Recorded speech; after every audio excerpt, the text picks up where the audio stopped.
strike has really spiked tensions here all along the border between Lebanon and northern Israel. A Hezbollah official in Lebanon says what happened was the Israelis struck a civilian vehicle. Inside that vehicle was a grandmother and 3 small children, all killed. Israelis giving a very different explanation. They say they struck a vehicle which was a suspected terrorist transport vehicle and that they are investigating. Israeli officials say they will continue to respond to all attacks on the north. And the war between Israel and Hamas now in its 30th day. Secretary of State Anthony Blinken made surprise visits to Iraq and the West Bank today, where he met with the Palestinian Authority President Mahmoud Abbas.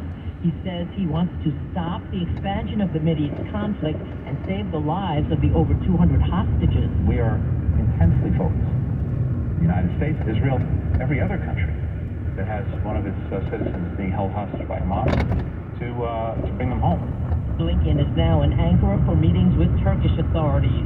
The war between Russia and Ukraine now approaching 2 full years. On NBC's Meet the Press, Ukrainian President Zelensky says his nation is tired but determined to defeat what he calls the Russian invaders. We can manage this war, even against such terrorist organizations like Kremlin. President Biden has called for both the Ukraine war and the Israeli war to be funded by Congress, saying Hamas and the Russian President Vladimir Putin are part of an axis of evil seeking to destroy democracy. America is listening to Fox News.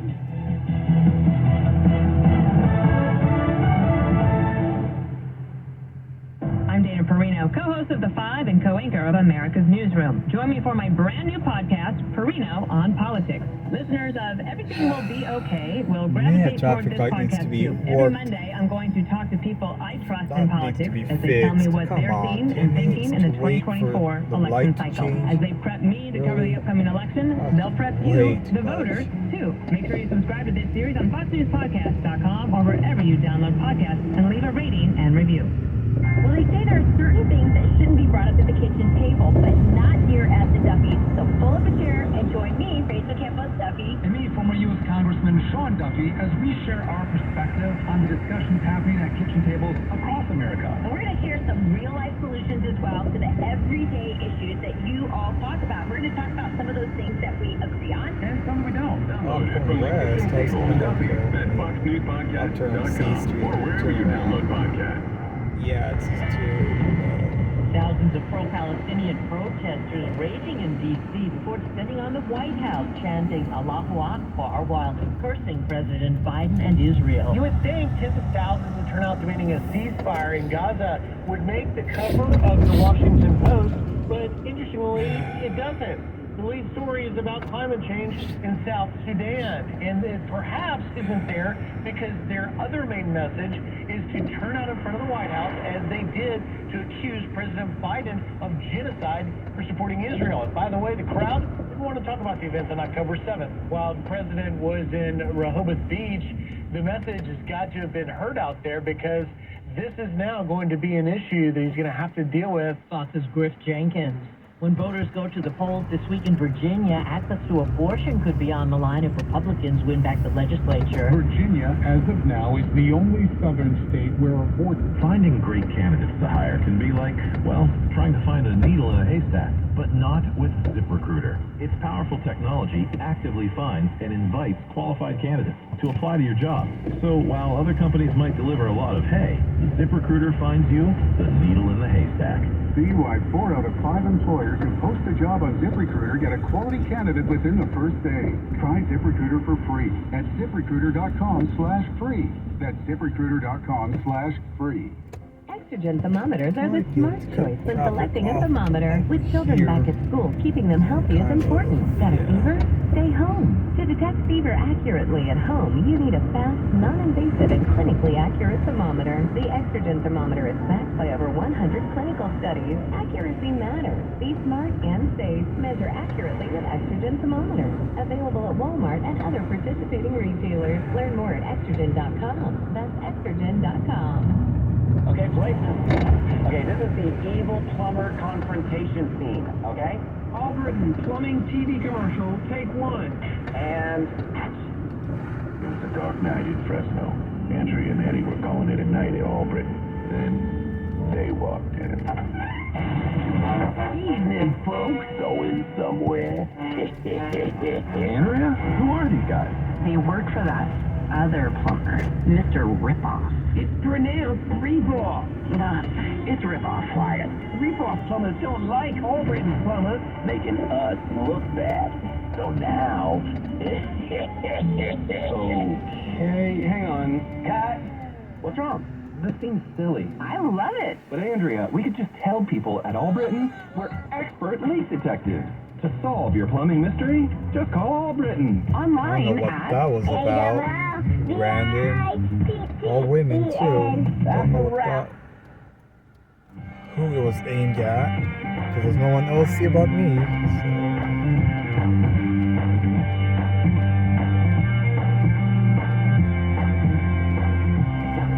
Hey, and welcome. You're listening to the Best of the Ben Shapiro Show from this week.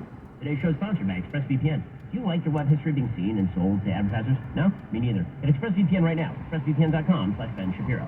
This week, the Metropolitan Police in London were videotaped removing posters with pictures of hostages taken by Hamas. The posters were being removed from Cullimore Chemist in Edgware. The chemist's CEO, Hassan Khan, recently retweeted posts branding Israel and the IDF for filthy animals and encouraging Iran and Hezbollah to attack Israel. This naturally caused some properly burned angst. After all, the removal of such posters has become the domain of anti-Semites across the world. So what was the police's excuse for removing the posters? They explained, quote, both people who reported the posters were concerned that officers went to the shop and acting in good faith, they removed the posters in an effort to prevent any such escalation. We do not wish to limit the rights of anyone to protest or raise awareness of the plight of those kidnapped and the terrible impact on their families. But we do have a responsibility to take reasonable steps to stop issues escalating and to avoid any further increase in community tension. Stop the escalation. Prevent the community tension. That's the important thing. Well, yesterday, the Metropolitan Police reportedly arrested a man for posting a video criticizing people for putting up Palestinian flags around his neighborhood. Here is the video. And this is the kind of that's going on. Yeah? So look at this. Yeah, you see it? And over here to this one. The Palestinian flags just on flagpoles all around his neighborhood. Yeah. And then they come along to this pole here. And the thing on the same camp here as well. Look at that. See this? This is what we're dealing with. This is no one connecting up to this one here. You see that? Yeah. Literally every flagpole is Palestinian flag.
Zero zip zip.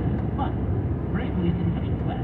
in the name of relieving community tension or anything. Instead, they arrested the man who wondered why Britain would import the kinds of people who would post Palestinian flags on street poles while Hamas is holding human babies hostage. Remember, tension must be reduced. Now, there are two ways to reduce tension in a community. The first is to cave to those who are the most radical and the most dangerous. In this case, the Hamas supporter. Criminalize anyone who would ask just why a community in the West should be expected to contain people who support Hamas. Take them to jail for asking that question on tape. The second way to lower community tension is to recognize that those very people who defend Hamas are a danger to your community. But the problem isn't community by essence, but the constituency of the community itself. There cannot be community with people who root for Hamas. This is obvious, but it isn't. It isn't because the West simply refuses to look reality in the face. Better to arrest people who speak that reality than to look reality in the face. Reality is ugly, and reality is unpleasant. And reality might require you to recognize that the importation of millions of people who hate the West is an awful, terrible idea, and that means it should be taken to reverse that process. And so instead, a way has to be found to pretend to win the threat. Blame it on Israel. Jabber about the two-state solution. Talk about Islamophobia. Whatever you do not look reality, multiculturalism, dramatic failure directly in the face. Don't do it. This, of course, plays directly into the hands of Hamas. They now understand that they can say and do literally anything, and that much of the West will cover for them in order to maintain the fiction that multiculturalism works. They don't even bother to hide the ball. They know that you are stupid and or weak. They'll say it directly out to your face. They understand that you will just pretend they didn't say it. That you will pretend to misunderstand them. That you will, in fact, grant credibility to people who cheer for them in the streets. Here is Hamas official Ghazi Hamas speaking just 1 week ago on Lebanese TV, calling for attacks on Jewish civilians until Israel is extirpated, as we'll repeat October 7th over and over and over. Since Israel is a country that has no place on our land, we must remove that country because it constitutes a security, military, and political catastrophe. To the Arab and Islamic nation, it must be finished. We are not ashamed to say this with full force. We must teach Israel a lesson, and we will do this again and again. The Al-Aqsa flood is just the first time. There will be a second, a third, a fourth. Because we have the determination, the resolve, the capability to fight. Will we have to pay a price? Yes, and we are ready to pay it. We are called the nation of martyrs. We are proud to sacrifice martyrs. We did not want to harm civilians. That's a lie, obviously. But there were complications on the ground ahead. And there was a party in the area, the civilian population. It was a large area across 40 kilometers. The occupation must come to an end. Occupation where? In the Gaza Strip? No, I'm talking about all the Palestinian lands. Does that mean the annihilation of Israel? Yes, of course. The existence of Israel is illogical. The existence of Israel is what causes all that pain, blood, and tears. It is Israel, not us. We are the victims of the occupation. Period. They murdered 1,400 Jews. They burn babies in ovens. And then they tell you that they want to do it again and again and again. Operation Al-Aqsa Flood is the name of what they did. And it's literally the name of what they did. And they're saying they want to do it over and over and over again. And by the way, there are polls showing that there's wide and broad support for this in Muslim countries across the world. Pretending that you can import a bunch of people who agree with Hamas, and this is not somehow going to have some impact on your community, is simply insane. It's totally crazy. In every available way, it's totally nuts. So, for example, there's a recent poll showing 1 in 3 in Lebanon currently favor war with Israel. The poll found broad support for Hamas terror organization, the Hamas terror operation called Operation Al-Aqsa Flood. Of the 400 individuals polled in Lebanon, 80% supported what Hamas did. 80% in Lebanon. 80%. And by the way, if you look in other countries, very similar numbers. The group wishing to condemn Israel is comprised of 97% of Shiite respondents, 84% of Sunni respondents, 55% of Christian Lebanese respondents, and 75% of Druze respondents. But it's more than just a second. First, the world has witnessed the heinous attack by Hamas terrorists against innocent Israeli civilians. This massive, devastating attack killed over 1,400 Israeli men, women, children, babies. Thousands more were injured, kidnapped, and held hostage. The sworn enemy of Israel will stop at nothing to slaughter every last Jew they claim Israel as their own. There's a beacon of hope amidst all of the insanity. The International Fellowship of Christians and Jews is on the ground right now, providing critical essentials like food, medicine, and other emergency supplies for vulnerable Jews who need immediate help.